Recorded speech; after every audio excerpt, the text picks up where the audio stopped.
옆 사람과 같이 인사하겠습니다. 한 사람을 세웁시다. 이렇게 인사하겠습니다. 한 사람을 세웁시다. 한 사람을 세웁시다. 오늘은 하나님의 나라라는 제목으로 말씀을 나누려고 하는데요. 오늘과 다음 주 설교와 같이 이 주제가 연결되어 있습니다. 그래서 오늘은 하나님 나라에 대해서 첫 번째 얘기, 그리고 다음 주에 하나님 나라의 두 번째에 대한 얘기 좀 하도록 하겠습니다. 우리가 종교를 갖는 가장 근본적인 이유는 사실 구원받고 천국에 가는 겁니다. 근데 재미있는 것은요, 우리의 신앙생활 하는 것을 다시 이렇게 돌아보면요, 우리는 구원과 천국에 대해서 그렇게 크게 관심 갖지 않는다는 거죠. 그렇게 깊이 생각하지 않는다는 겁니다. 사실 우리가 구원 또는 천국이라고 하는 단어를 사용한 때는 언제냐면요, 언제입니까? 전도하려고 할 때. 그때밖에 없습니다. 그러니까 전도하려고 하지 않으면, 또 전도하는 노력이 없으면 사실 구원과 천국에 대해서는 얘기할 기회가 별로 없다는 거죠. 왜 그렇습니까? 우리가 말씀을 묵상하거나 우리가 기도할 때 항상 우리의 주제는 뭡니까? 내 삶의 어려움입니다. 내 삶의 부족한 것, 그리고 내가 힘들어하는 것, 내가 어려운 것, 이것들이 성취되고 이것들이 해결되는 것, 이것들이 우리한테는 중요하다는 것이죠. 그래서 우리는 구원받고 천국에 간다, 뭐 이런 개념보다는 사실 이 땅에서 내가 나를 힘들게 하는 문제들이 해결되고 내 소원이 성취되고 뭐 내 기도가 응답되고 이런 것들에 대해서 더 관심을 갖고 있다는 거죠. 그래서 우리는 구원과 천국이라고 하는 단어, 이것도 설교에서도 잘 사용되지 않습니다. 그래서 대부분 다 뭐만 합니까? 기도 열심히 해, 그럼 응답받을 거야. 말씀 열심히 들어, 그럼 너가 축복받을 거야. 이런 얘기만 한다라는 것이죠. 근데 그런 생각을 해봤습니다. 우리가 지금 제가 얘기하는 것처럼 교회 와서 나의 문제를 해결해 달라고, 나의 어려움을 해결해 달라고 이렇게 얘기하고 기도하는 것, 이것이 과연 문제일까요? 성경에서는 구원과 천국을 선포하고 있는데 우리는 좀 다른 문제, 지금 삶의 문제, 그리고 나의 고통의 문제, 나의 소원의 문제, 이런 것들을 관심 갖고 신앙생활하는 것이 맞을까? 어떻게 생각하십니까? 우리는 이 문제에 대해서 좀 생각할 필요가 있습니다. 제가 드리려고 하는 말씀은 우리가 신앙생활하면서 나의 삶 문제에 관심 갖지 말라는 것은 아닙니다. 근데 나의 삶의 문제도 우리는 하나님께서 말씀하신 우리에게 가르쳐 주신 말씀 안에서 이해가 돼야지 우리가 그것을 신앙적으로 영적으로 해결할 수 있는 것이지, 우리가 하나님께서 말씀하시는 것, 즉 구원과 천국에 대한 얘기는 우리는 이해하지 못하고 또 내 삶 속에서 내 삶의 고통의 문제를 이것이 연결되지 않을 때 나는 사실은 이중적인 생각을 할 수밖에 없다는 거예요. 그러니까 성경의 말씀과 내 삶의 문제가 연결되지 않으니까 우리는 성경을 안 보게 된다라든가, 그래서 오로지 기도만 하게 된다라든가, 또 영적인 은사를 갖고 있는 사람을 찾아다닌다라든가, 뭔가 내 문제를 해결할 수 있는 뭔가 이런 사람들만 갖고 있다는 거죠. 즉 다시 말하면 말씀과 내 삶의 문제가 연결되고 있지 않기 때문에 그렇다는 겁니다. 오늘 읽은 말씀은 이제 삭개오 이야기죠. 예수님께서 이제 예루살렘을 향해서 가십니다. 근데 여리고성이라고 하는 곳에 이제 들렸는데요. 그때 삭개오라고 하는 부자 세리장을 있습니다. 근데 그 사람을 만나는 그 과정입니다. 이 부자 세리장인 그 삭개오는 키가 작아가지고요, 오늘 얘기처럼 돌 무화과 나무에 올라가서 예수님을 바라보고 있는 거죠. 그래서 이 삭개오를 이제 우리 주로 설교라든가 얘기를 하게 되면 항상 뭐에 초점이 맞추냐면요, 뭡니까, 부자 아니면 키 작은 삭개오 이렇게 얘기를 합니다. 그래서 키 작은 삭개오가 예수님을 만나기 위한 열정 가지고 돌무화과 나무에 올라가는 이런 것들에 대한 얘기가 가장 잘 나오는 거죠. 그래서 나의 연약함, 나의 부족한 모습, 이걸 들고서 열심으로 나오면 하나님께 은혜를 받는다, 뭐 이런 해석으로 많이 된다는 겁니다.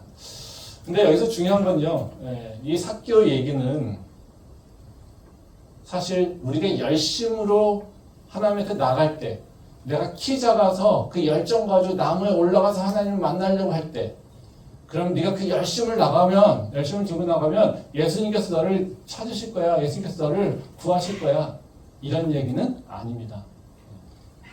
이 삭개오의 말씀의 핵심은 뭐냐면요, 예수님께서 우리한테 천국에 대해서 설명하시는 부분이라는 거죠. 누가복음 9장부터는 예수님이 예루살렘을 향해서 가는 사건이 계속됩니다. 그래서 9장부터는 예루살렘을 쫙 향해서 십자가를 향해 가시죠. 근데 십자가를 향해 가시면서 그 계속해서 사건과 기적들이 일으킵니다. 이때 일들은 대부분 다 메시아적 사건, 그 사건들을 행하십니다. 근데 이때 핵심적인 얘기는 뭐냐면요. 다 하나님의 구원과 그리고 하나님의 천국에 대해서 얘기를 하시는 사건이 많습니다. 이 삭개오 사건은 어떤 얘기냐면요. 하나님이 우리를 구원하시는 것과 하나님의 나라가 어떻게 이루어지는지 그 전환점, 그 연결점을 얘기해 주고 있는 것이 바로 이 삭개오 사건이라고 할 수가 있습니다. 이 누가복음 18장에 보면요. 우리가 잘 알고 있는 얘기 나오는데요. 부자 청년에 대한 얘기가 나옵니다. 부자 관리죠. 근데 이것은 어떤 얘기냐면 누가 구원을 받을 것인가에 대한 문제입니다. 그래서 부자 청년 얘기 나오고 어린아이에 대한 얘기가 나오고 그리고 맹인이 구원받는 얘기 이런 얘기가 나옵니다. 그래서 누가복음 18장에서는요 바로 누가 하나님의 구원을 받을 것인가 이런 것들에 대한 얘기가 나옵니다. 그리고 19장 우리 지금 읽은 19장에서는요 삭개오가 구원받는 그 이야기와 그리고 문화 비유라고 하는 것이 나옵니다. 그래서 달란트 비유 비슷한 얘기가 나온다는 거죠. 그리고 바로 이제 예루살렘으로 향해 가십니다. 그래서 삭개오와 문화의 비유는 이게 떨어진 것이 아니라요 하나입니다. 그래서 구원이라고 하는 것과 하나님의 나라를 연결해주는 계속되는 얘기입니다. 그래서 우리 문단을 보게 되면요 우리가 그 연결해주는 본이라고 하는 것을 알 수가 있습니다. 말씀 보겠는데요. 누가복음 19장 10절부터 11절 말씀입니다. 인자가 온 것은 잃어버린 자를 찾아 구원하려 함이니라. 그들이 이 말씀을 듣고 있을 때에 비유를 더하여 말씀하시니 이는 자기가 예루살렘에 가까이 오셨고 그들은 하나님의 나라가 당장에 나타날 줄로 생각함이더라. 우리가 많은 경우에 이제 삭개오의 사건과 문화 비유를 따로따로 떼어져서 얘기합니다. 근데 오늘 말씀을 보면요, 이 10절은 삭개오 사건에서 통해서 예수님께서 하시게 되는 말씀이에요. 교훈입니다. 그리고 11절은 바로 삭개오 사건을 보면서 사람들이 배우고 있는 또는 생각하고 있는 것들에 대한 반응을 얘기하고 있다는 거죠. 근데 이때 보면요, 이 사건이 서로 따로따로 떨어져 있다는 것이 아니라고 하는 것은 거기 보면 그런 얘기합니다. 11절에 보면 그들이 이 말씀을 듣고 있을 때 비유를 더하여 말씀하신다라는 거죠. 즉 다시 말하면 삭개오를 통해서 삭개오에게 교훈을 주실 때 사람들은 그 얘기를 계속 듣고 있다는 거예요. 그 예수님에게 그 얘기를 귀 기울이고 있을 때 예수님은 계속해서 뭘 얘기하시냐면 문화 비유로 연결된다는 거죠. 그러니까 삭개오의 사건과 이 문화 비유는 서로 따로 떨어진 것이 아니라 동시에 같은 선상에서 일어나고 있기 때문에 바로 예수님께서 삭개오를 통해서 일어나는 사건의 교훈을 이제 문화 비유로 연결해서 얘기하고 있다는 거죠. 이 두 가지는 다 공통적으로 뭐냐면요, 구원과 천국에 대한 얘기입니다. 그러니까 삭개오가 구원받는 사건과 바로 하나님 나라가 임하는 것, 이 부분에 대한 얘기를 하고 있다는 것이죠. 그래서 우리는 구원과 하나님의 나라가 어떻게 연결되는지, 그리고 그것이 우리 삶하고 무슨 관계가 있는지를 우리는 신앙적으로 이제 믿음으로 한번 생각해 볼 필요가 있다는 거죠. 그래서 오늘 제가 나누려고 하는 말씀은 다른 것이 아니라요, 그 삭개오 사건을 통해서 구원과 천국에 대해서 한번 생각해 보려고 합니다. 그래서 특별히 이제 구원과 천국이 무엇인지, 즉 우리가 얘기하는 구원, 우리가 얘기하는 천국이 무엇인지, 그리고 우리가 살면서 내 삶 속에서 구원이라고 하는 것과 천국이라고 하는 것이 어떤 의미가 있는 것인지, 이 기본적인 얘기를 다시 한번 좀 생각해 보려고 합니다. 그래서 두 가지 문제가 우리가 나눈 핵심적인 이 문제라고 생각하시면 될 것 같습니다. 그럼 첫 번째로요, 이제 구원이 우리에게 어떤 의미가 있는가, 이걸 먼저 좀 생각해 볼 필요가 있습니다. 구원이 우리에게 어떤 의미가 있을까요? 우리는 그냥 신앙적으로 생각할 때 죽을 죄인이었는데 그냥 하나님의 새 생명을 얻었어. 즉 죽은 자가 생명을 얻었어. 이렇게 생각을 한다는 거죠. 근데 우리는 사실 죽지 않았잖아요. 왜요? 우리는 영적으로 죽었다라고 하면 느껴지지 않잖아요. 그리고 우리는 뭘만 생각합니까? 육체적인 것만 생각하잖아요. 우리가 죽었습니까? 안 죽었잖아요. 근데 우리 죽었다고, 넌 예수 믿는다고 했더니 넌 살았다고 하면 우리는 어떻게 이해됩니까? 잘 이해가 안 돼요. 믿는다고 하지만요, 나는 살아있었는데 너 죽었다고 주장해. 그리고 또 믿는다고 했더니 살았대. 이게 뭔 소리야? 그렇죠? 그러니까 이게 구원이라고 하는 것이 우리한테는 우리 삶하고 연결되지 않으니까 잘 이해가 안 된다는 거죠. 근데 구원이라고 하는 것은 어떤 의미냐면요. 우리가 하나님 나라의 백성이 된다는 겁니다.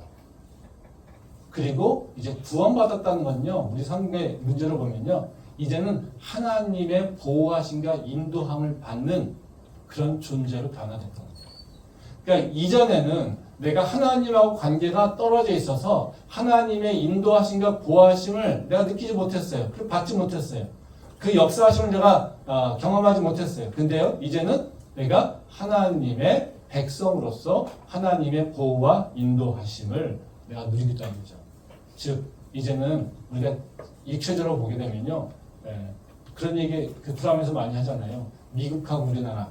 미국은 어때요? 끝까지 자기 시민 한 사람이라도 다른 나라에 가서 고생하면 구출하잖아요. 우리나라는요. 그렇지 못한다고 맨날 욕하잖아요. 그렇죠? 그래서 우리나라도 무슨 해적선에서 아프리카의 해적선에서 뭐가 이렇게 피랍되고 하면 꼭 가가지고 지키면 국가에서 뭐 합니까? 엄청 대단하게 광고하지 않습니까? 왜요? 그가 대한민국 국민이니까. 다시 말하면 우리가 구원받았다는 건 그 얘기예요. 이제는 우리가 하나님 나라의 백성이 시민권이 없었는데 이제는 내가 하나님 나라의 백성의 시민권을 가졌다라는 거예요. 그 시민권이 의미하는 건 뭐냐면요. 이제는 네가 어딜 가든지 간에 하나님의 보호하심과 인도함을 받으며 살게 될 거야. 이것을 의미한다는 거죠. 말씀 한번 보도록 하겠습니다. 누가복음 19장 9절과 10절 말씀입니다. 예수께서 이르시되 오늘 구원이 이 집에 이르렀으니 이 사람도 아브라함의 자손이미로다. 인자가 온 것은 잃어버린 자를 찾아 구원하려 함이니라. 이 말씀은 이제 예수님이 삭개오를 향해서 선포하시는 말씀입니다. 이제 삭개오가 자신의 소유의 절반을 가난한 자에게 나눠주고 남을 속여서 빼앗은 것은 4배로 갚아주겠다 이러면서 이제 회개하는 것이죠. 이에 대해서 이제 그걸 듣고 예수님께서 이제 삭개오에게 구원을 선포하십니다. 근데 여기서 제가 주목하려고 하는 말씀은요, 이제 삭개오가 해결됐다는 것이 아니라 예수님의 선포하는 얘기예요. 예수님의 선포하는 모습을 예수님은 그냥 얘기하지 않고 2개의 단어로 핵심적으로 얘기합니다. 하나는 뭐냐면요, 네가 구원받았어? 라고 하는 거고요. 또 너는 아브라함의 자손이야. 이렇게 얘기한다는 거죠. 그냥 구원받았어. 너는 이제 새 생명 얻었어. 이렇게 얘기를 하는 것이 아니라 예수님께서는 어떻게 얘기하시냐면요, 너는 아브라함의 자손이야. 지금 구원이라고 하는 것은 뭐랑 그럼 연결된 겁니까? 아브라함의 자손이라고 연결되어 있다. 맹인이 18장에서도 맹인이 구원받았을 때 예수님께서는 뭐라고 하시냐면요, 너가 구원받았어? 너도 아브라함의 자손이야. 이렇게 얘기한다는 거죠. 그래서 우리가 구원이라고 하는 의미를 이해하려면 아브라함의 자손이 어떤 의미를 갖고 있지라고 하는 것을 좀 이해할 필요가 있다는 거예요. 아브라함의 자손이 뭘까? 왜 그냥 새 생명 얻었어? 라고 하면 되는 건데 예수님께서는 아브라함의 자손이야 라고 하는 것을 얘기할까? 아브라함의 자손의 의미는 다른 것이 아니라 하나님 나라의 백성을 의미하고 있습니다. 그러니까 지금 이 하나님 나라의 백성이라고 하는 것, 이것은 바로 우리가 그냥 아브라함의 자손으로 됨으로써 네가 구원받았다는 것은 하나님 백성으로 편입됐다라고 하는 것을 얘기하고 있다는 거죠. 말씀 한번 보도록 하겠습니다. 출애굽기 19장 3절부터 6절 말씀입니다. 모세가 하나님 앞에 올라가니 여호와께서 그 산에서 그를 불러 말씀하시되 너는 이같이 야곱의 집에 말하고 이스라엘 자손들에게 말하라. 내가 애굽 사람에게 어떻게 행하였음과 내가 어떻게 독수리 날개로 너희를 업어 내게로 인도하였음을 너희가 보았느니라. 세계가 다 내게 속하였나니 너희가 내 말을 잘 듣고 내 언약을 지키면 너희는 모든 민족 중에서 내 소유가 되겠고 너희가 내게 대하여 제사장 나라가 되며 거룩한 백성이 되리라. 너는 이 말을 이스라엘 자손에게 전할지니라. 하나님께서 이제 아브라함을 이제 부르신 다음에 아브라함을 계속 복의 통로, 복의 근원 이렇게 되게 말씀하시죠. 그럼 여러 사건이 일어나게 됩니다.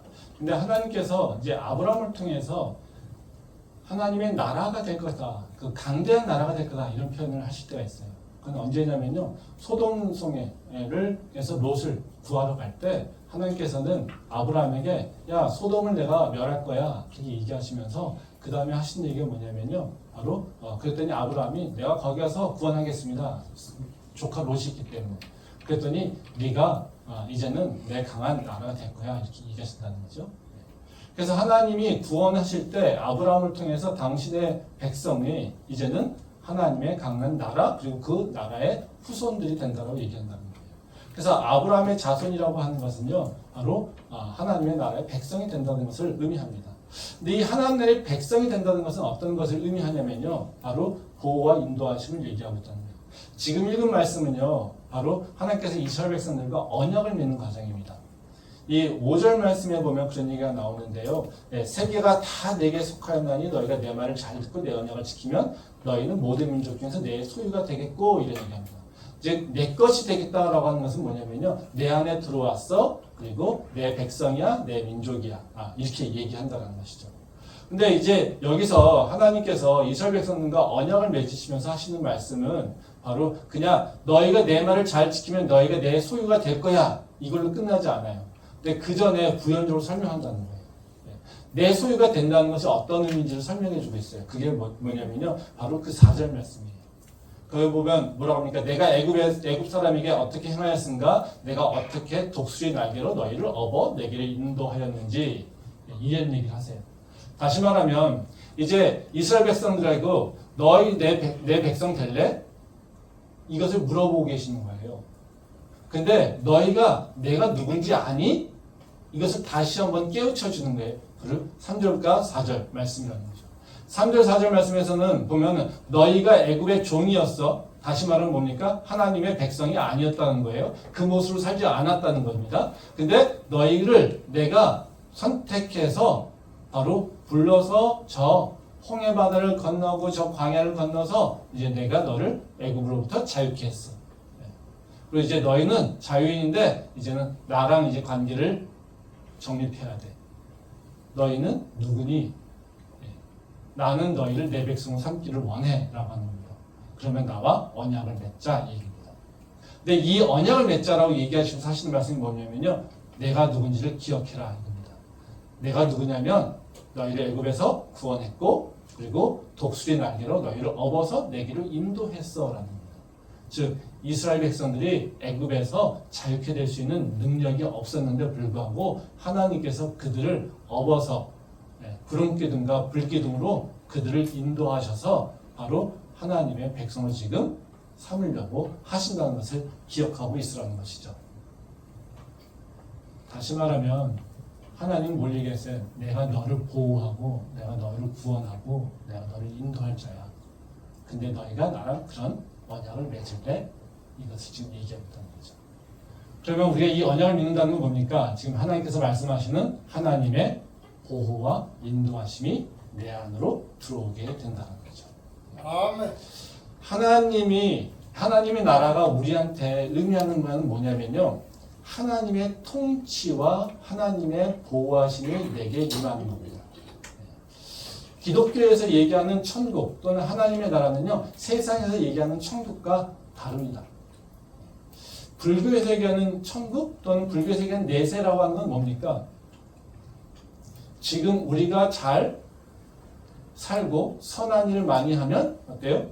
다음 내세에 너는 더 좋은 곳으로 가 이거예요.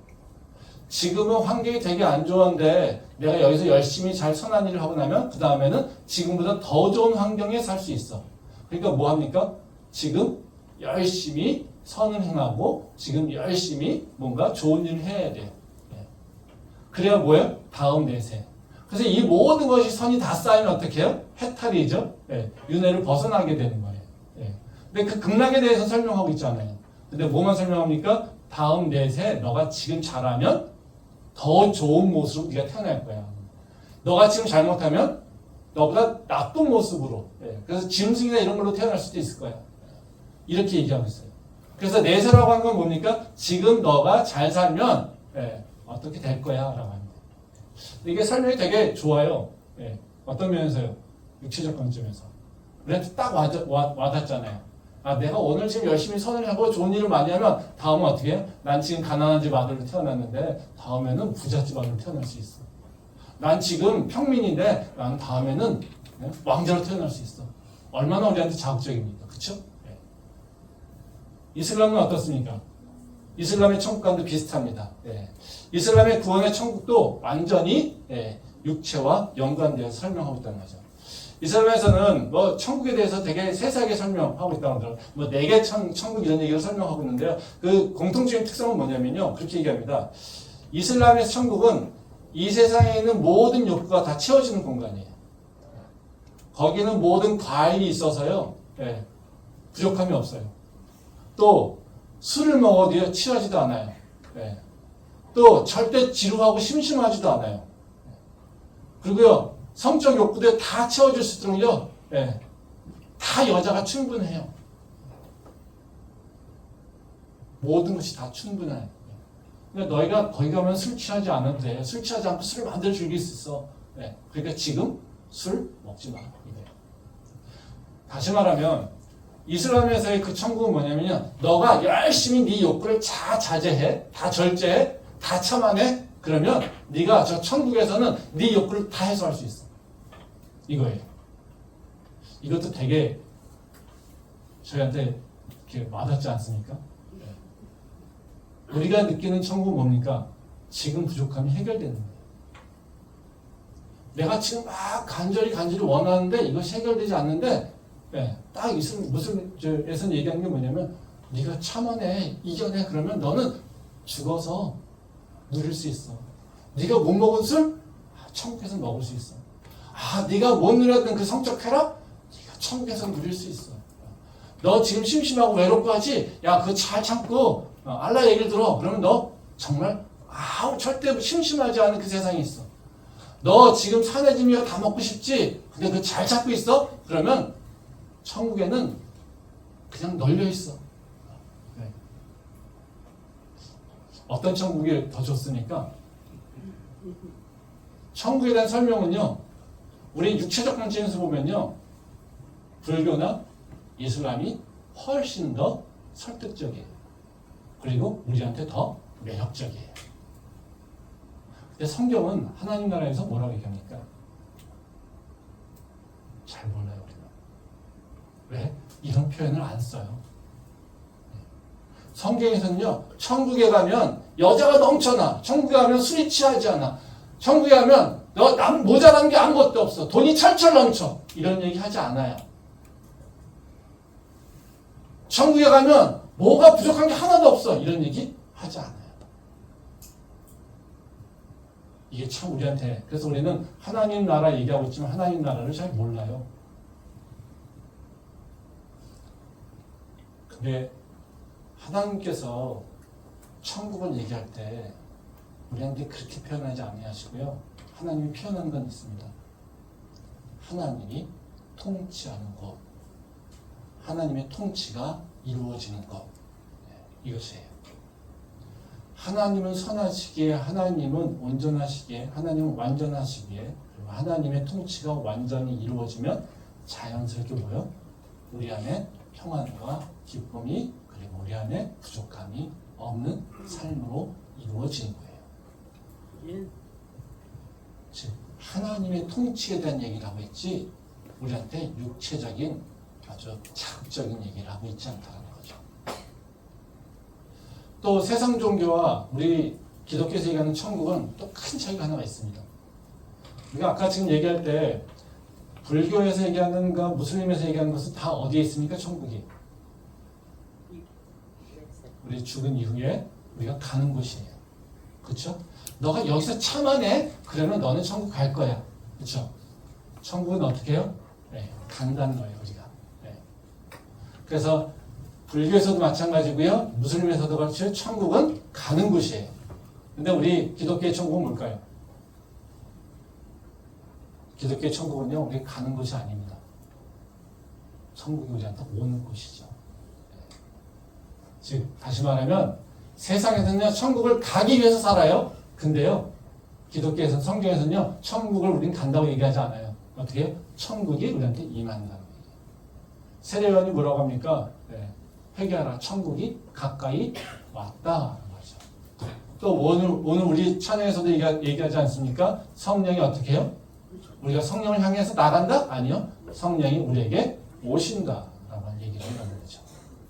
다시 말하면 우리는요, 우리는 뭔가를 가기 위해서 노력하고 수고하는 것이 아니라요. 천국이 우리한테 임하면 하나님의 통치가 우리한테 임하게 되고요. 그리고 하나님의 통치가 임하게 되면 자연스럽게 우리는요. 하나님의 평안을 그리고 하나님의 부족함이 없음을 그리고 하나님의 풍성함을 다 누릴 수 있게 되는 거예요. 그래서 우리는 어떻게 해요? 천국을 잘 받아들이면 되는 거예요. 그러면 우리한테 들어오는 문제가 뭐겠어요? 천국이 언제 우리한테 임해? 이거죠. 그렇죠? 천국은요, 우리가 가는 것이 아니게 우리가 언제 임하는 것에 되게 관심을 가질 필요가 있다는 거죠. 천국이 우리가 언제 임합니까?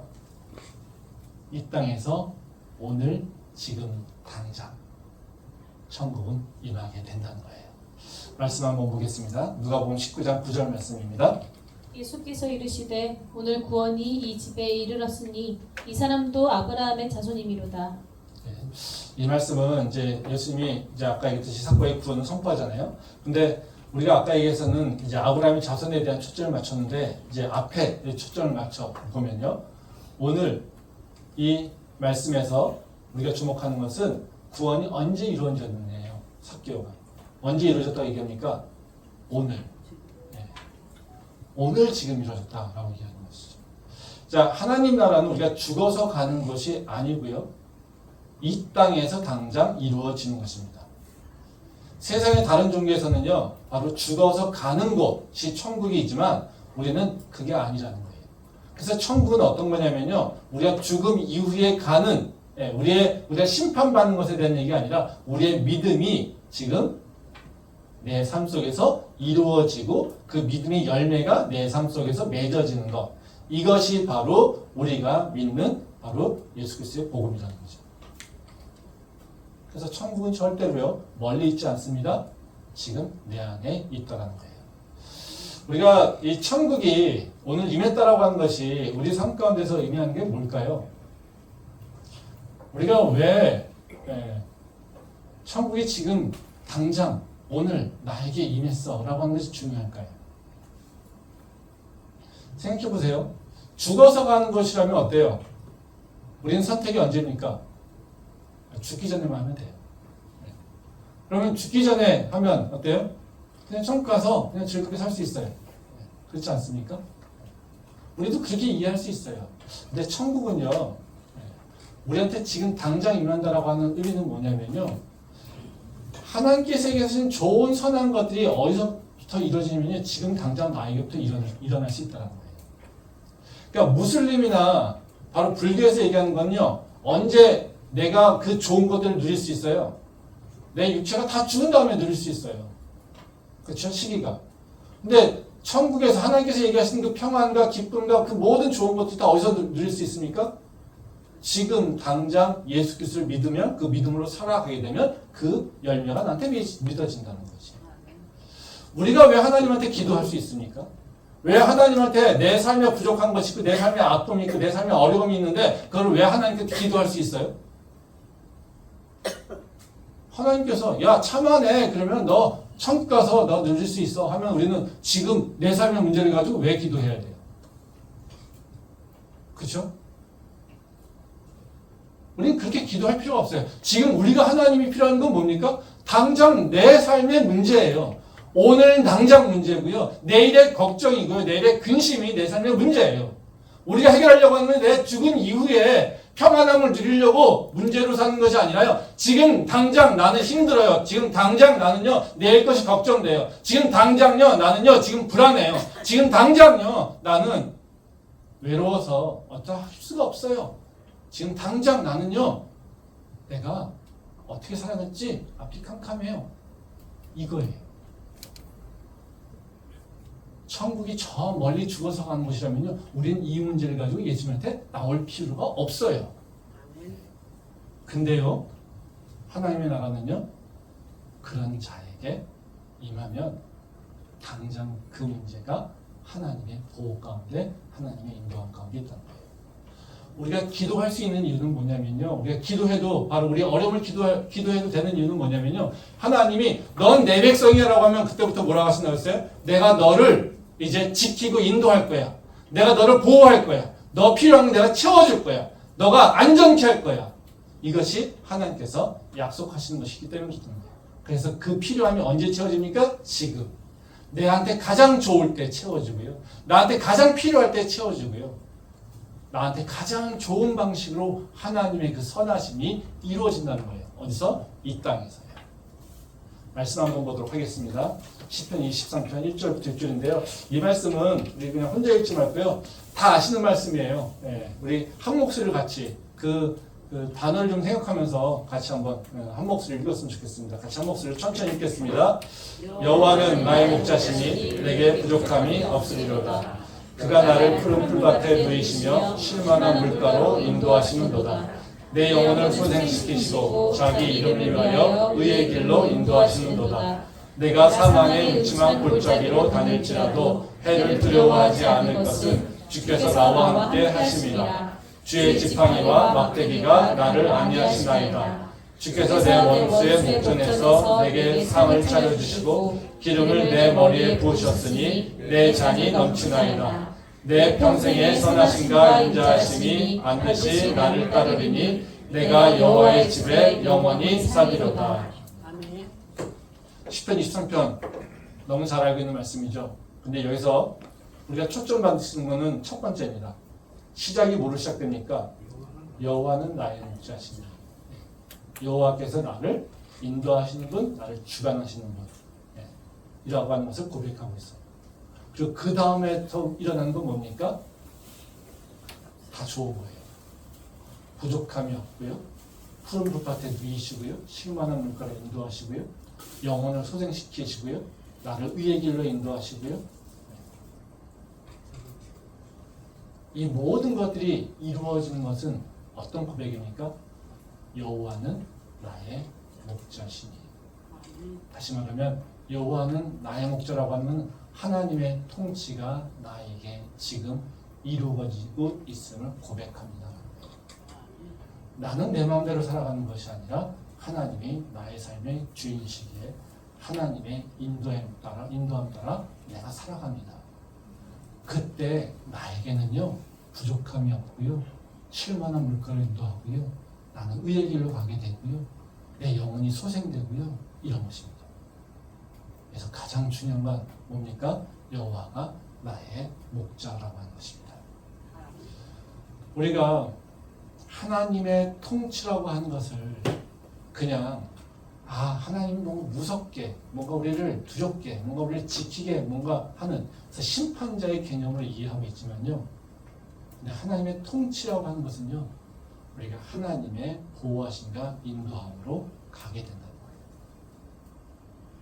내가 그 보호함 속에 이제는 인도받고 있다는 거예요. 그게 하나님의 통치입니다. 그래서 우리가 사모해야 되는 것은 뭐냐면요, 바로 하나님의 통치가 내 안에 온전히 이루어지기를 원해야 됩니다. 우리가 말씀을 지켜야 되는 이유가 뭐냐면요, 우리가 말씀을 지킬 때 뭐가 온전하게 이루어진 겁니까? 하나님의 통치가 완전히 되는 거예요. 실현되는 거예요. 내가 하나님의 통치를 얘기하는데 하나님의 율법을, 하나님의 말씀을 지키지 않아요. 그럼 어떻게 해요? 나는 하나님 나라의 룰을 깨는 거예요. 그렇죠? 근데 우리가 하나님의 말씀, 즉 하나님의 규율을 지킨다라면 어때요? 하나님의 통치하심이 내 안에 온전하게 있는 거예요. 그 통치가 온전히 이루어질 때 내 삶에는 어떻게 해요? 질서가 잡히게 되는 거예요. 이게 하나님의 통치예요. 그래서 우리는 말씀을 율법적으로 이거 잘 지키면 복받지 라고 하는 것이 아니라요, 하나님께서 내 삶을 지금 다스리고 있는데, 그러면 내가 하나님의 말씀을 잘 지킬 때 내 삶에서 하나님의 온전하심이 드러날 수 있지라고 하는 고백입니다. 우리는 많은 경우에 말씀을 얘기하면 항상 벌을 얘기하잖아요. 말씀을 지키지 않으면 나한테 벌이 와. 이거잖아요. 그 벌을 막기 위해서 하는 거잖아요. 그렇죠? 그래서 항상 우리가 말씀을 지키려고 할 때마다 항상 뭐가 항상 고민됩니까? 지금 조금 이 말씀의 룰만 깨면 나한테 좋은 더 큰 것이 있을 수 있을 것 같은데, 나한테 더 좋은 것이 있을 것 같은데, 내가 주일날 예배 안 드리고 그냥 알바하면 내 생활이 좀 더 편해질 것 같은데, 내가 돈을 받을 수 있을 것 같은데, 근데 하나님이 무서워서 내가 갖고 있는 것도 뺏으면 어떡하지? 이것 때문에 우리는 주일 예배 오잖아요. 근데 그때 왔을 때, 주일 예배 왔을 때 어때요? 우리는 기뻐요? 평안이 있어요? 그렇지 않아요. 그래서 예배 가운데서도 마음이 불편해. 아, 괜히 왔네. 이런 얘기 생각하죠.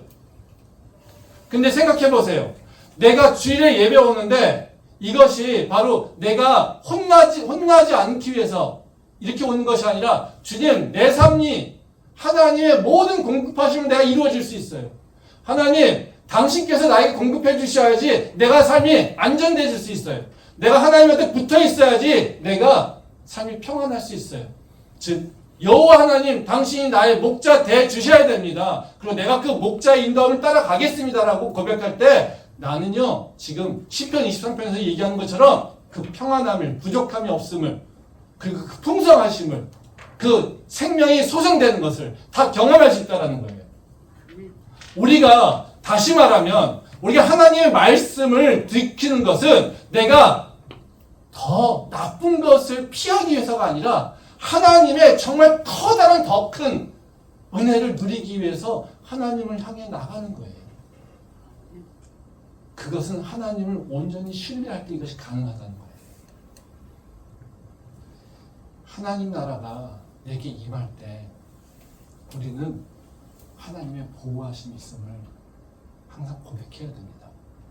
그리고 하나님 나라가 내게 임했을 때 나는 넘어지지 않고 흔들리지 않고 주의 은혜를 누릴 수 있다는 거예요. 그걸 기억하면서 주의 말씀을 지킬 수 있기를 소망합니다. 그러면 우리가 하나님 나라가 이 땅에 있어요. 이러면 우리 또 한편으로 이제 들어오는 질문이 있습니다. 하나님 나라가 이 땅에 있으면 우린 죽어서 어떡하지? 우린 죽으면 어떡합니까? 다른 종교에서는요, 죽으면 극락도 가고 다른 데서는 뭐 천국도 간다는데 우리는 그 하나님을 미리 써버렸어요. 그렇죠? 아니, 그래서 죽으면 어떻게 해요? 네, 이렇게 다 와 있는데 어떻게 해요? 네. 어떻게 할까요? 이게 문제죠. 네. 기독교에서는 천국을요, 두 가지로 의미합니다. 이 땅에 임한 천국이 있고요. 그리고 예수님이 오실 때 다시 도래하는 천국이 있어요. 그것이 바로 우리가 기억해야 될 부분이에요.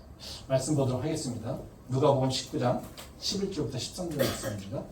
그들이 이 말씀을 듣고 있을 때에 비유를 더하여 말씀하시니 이는 자기가 예루살렘에 가까이 오셨고 그들은 하나님의 나라가 당장에 나타날 줄로 생각함이더라. 이르시되 어떤 귀인이 왕위를 받아가지고 오려고 먼 나라로 갈 때에 그 종 열을 불러 은화 10문화를 주며 이르되 내가 돌아올 때까지 장사하라 하니라.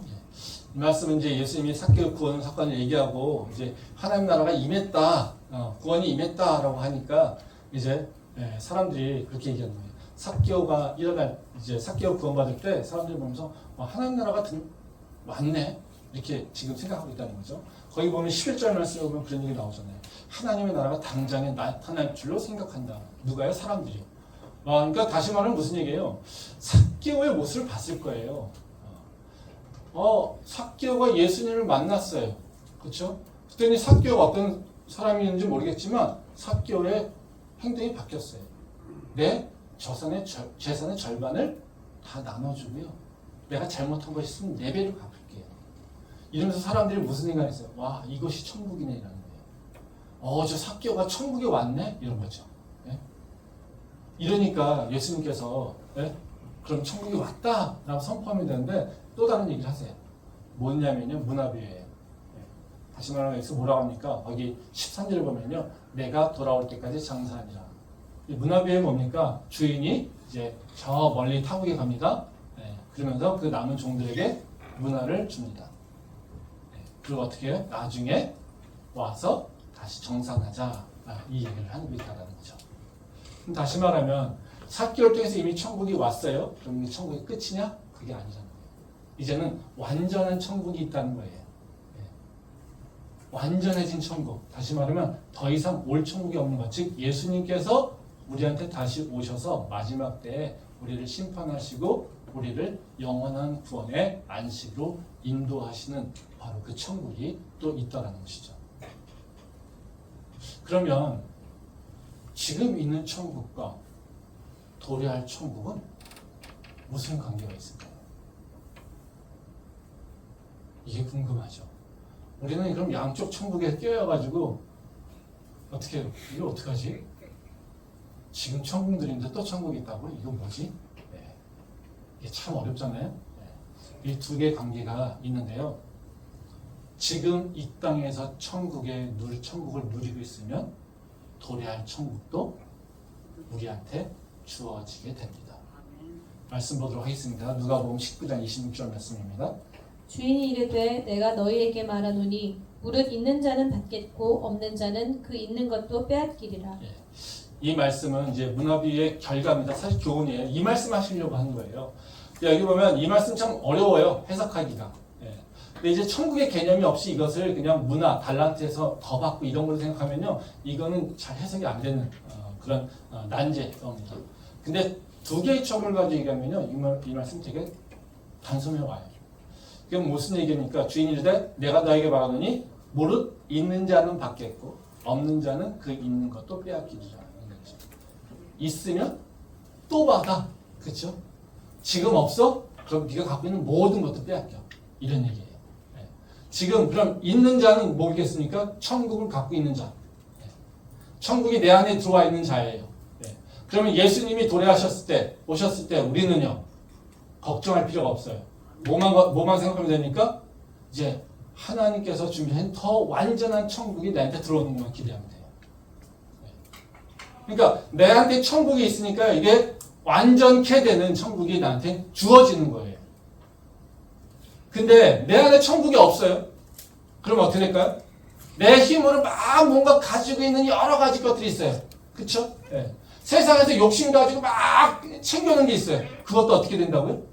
뺏겨버린다. 근데 지금 가장 중요한 건 뭐예요?